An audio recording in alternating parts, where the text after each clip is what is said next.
Welcome to the Slop Farm. Enjoy the video. In this video, I will show you how to change Nissan Sentra windshield wipers. First, make sure you have the correct replacement wiper blades for your Sentra model. You'll also want a small flathead screwdriver, which can be helpful for some blade types. Park your car safely, turn off the ignition, and engage the parking brake to ensure stability while you work. This preparation makes the process much smoother. Now let's remove the old wiper blades. Gently lift the entire wiper arm away from the windshield until it locks into an upright position.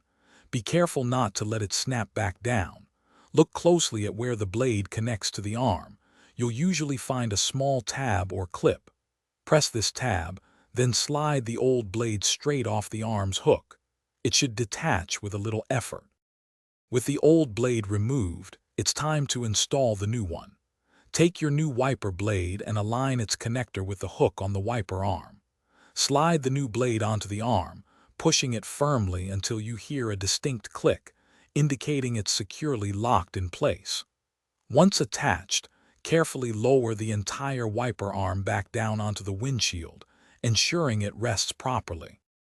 Don't forget to repeat these steps for the other wiper blade on your Nissan Sentra. Once both new blades are installed, it's crucial to test them. Turn on your car, activate the windshield wipers, and use some washer fluid. Observe how they perform. They should move smoothly and clear the windshield completely, leaving no streaks or missed spots. Enjoy your clear view. Thanks for watching. Consider subscribing if we helped you today.